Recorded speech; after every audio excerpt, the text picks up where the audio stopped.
Hello మిత్రులందరికీ నమస్కారం. అందరికీ తెలిసిన విషయమే, అమెరికాలో గన్ కల్చర్ అనేటటువంటిది ఒక కొత్త కాదు, చాలా ఏళ్ల బట్టి ఉంది. అలాంటి మొండమోపి కంట్రీకి డబ్బు సంపాదించడం కోసం అన్నీ వదిలేసుకుని, తల్లిని తండ్రిని కల్చర్ని అన్నీ వదిలేసుకుని అది వారిపోయి కుక్కనా కొడుకులు చచ్చేంతమంది ఉన్నారు. ఆ బైడెన్ గారు కంటిన్యూస్గా డబ్బు ఉక్రెయిన్కి పంపిస్తూనే ఉన్నాడు. వెనక్కి వచ్చేదా అప్ప, అది అప్పు కాదు, పాడు కాదు. ఉక్రెయిన్తో యుద్ధం రష్యా చేస్తుంది కాబట్టి వీడు సపోర్టు. ఏమైంది ఇప్పుడు? ఇన్నేళ్ళు ఆల్మోస్ట్ రెండేళ్ళు సుమారు జరుగుతోంది. ఉక్రెయిన్ ఇప్పుడు చంకన ఆకాడు ఉక్రెయిన్ గాడు, వాడు తగ్గిపోయాడు. రష్యా పవర్ పెరిగిపోయింది. Russia is the winner.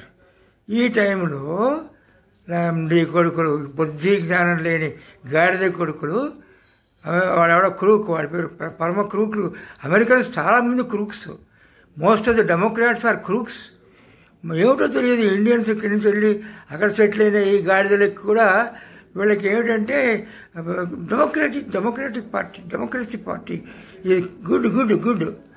ఓట్లు వేసి చచ్చిపోయిన వీళ్ళు ఇక్కడి నుంచి ఎక్కడికి వెళ్ళి అక్కడ వెళ్ళి ఇల్లీగల్గా ఉంటున్నటువంటి ఇండియన్సే ఎదవరు. ఈ గాడిదలు అక్కడికి వెళ్ళి ఏం చేస్తారు? బుడ్డ దిగాలి, కోట్లు సంపాదించాలి. ఎందుకంటే ఏమక్కల ఓ పక్కనేమో గన్ కల్చర్ ఉంది. ఎప్పుడు ఎవడన్నా అనిపిస్తే గన్తో కాల్చిపారేస్తాడు, సంఖ్యను ఆగిపోతారు. అలాంటి దేశానికి కూడా అన్సేఫ్ దేశం. అలాంటి దేశానికి కూడా గుట్టాలుగా పోతున్నారు లాంటి కొడుకులు. బుర్రా బుద్ధి లేదు.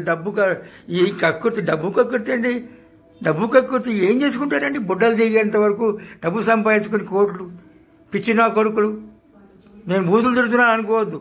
బుర్రా బుద్ధి లేదు, లాజిక్ కూడా అందదు. సరిగ్గా ఆలోచిస్తే unsafe. And more over anti Indian culture, anti Hindu culture.